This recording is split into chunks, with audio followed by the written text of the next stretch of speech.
কখনো কখনো একটা খবর শুধু খবর থাকে না, একটা খবর হয়ে ওঠে জাতির ব্যথা।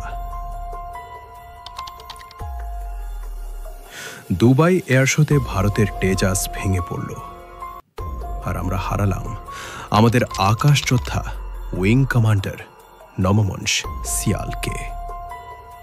এক মুহূর্ত নীরবতা।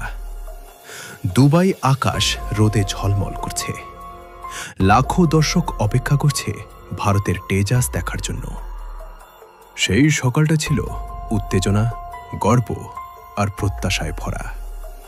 তেজাস, ভারতের নিজস্ব মাটিতে জন্ম নেওয়া গর্ব, আজ সে বিশ্বমঞ্চে তার শক্তি দেখাবে।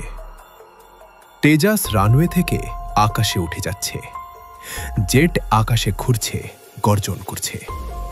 কিন্তু হঠাৎ মিড ডিসপ্লের সময় দেখা দিল অপ্রত্যাশিত ত্রুটি। মুহূর্তের মধ্যে সব হিসেব পাল্টে গেল। দূরে বিস্ফোরণের শব্দ ও কালো ধোঁয়া।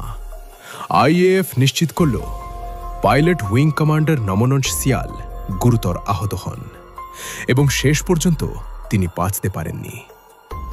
এক মুহূর্তের আবেগ। একটা ফাইটার জেট ভাঙতে পারে, কিন্তু একটা পাইলটের ক্ষতি, এটা শুধু একটি পরিবারের ক্ষতি নয়, এটা পুরো দেশের ক্ষতি। কারণ পাইলট তৈরি হয় বছরের পর বছর নিষ্ঠা, শৃঙ্খলা ও আত্মত্যাগ দিয়ে। কিন্তু ব্যথার মাঝেও কেউ কেউ আছে যারা হাসছে, ট্রল করছে, বিদ্রূপ করছে। যাদের জীবনে দাঁড়ানোর মতো নিজের কিছু নেই, তারা অন্যের ব্যর্থতাকে নিয়ে খেলা করে। কিন্তু তারা জানে না এটা ব্যর্থতা নয়, এটা সাহসের পরীক্ষা। নমমঞ্চ সিয়াল শুধু একজন পাইলট ছিলেন না, তিনি ছিলেন দেশের সন্তান, যিনি নিজের জীবন দিয়েও দায়িত্ব ছাড়েননি। আকাশে যে মানুষটা শেষ মুহূর্ত পর্যন্ত লড়েছেন, তার প্রতি হাসাহাসি নয়, শ্রদ্ধা প্রাপ্য। মানুষ ভুলে যায়, ব্যর্থতা মানে পড়ে যাওয়া নয়, ব্যর্থতা মানে উঠে দাঁড়ানোর শক্তি পাওয়া। ভারত ঠিক সেটাই করে এসেছে, আজ নয়, দশক ধরে। আজ একটি তেজাস ভেঙেছে, কিন্তু ভারতের ইচ্ছা শক্তি ভাঙেনি। একটি দুর্ঘটনা ভারতীয় প্রযুক্তিকে থামাতে পারবে না। এক পাইলটের ত্যাগ হাজার নতুন পাইলটকে অনুপ্রাণিত করবে।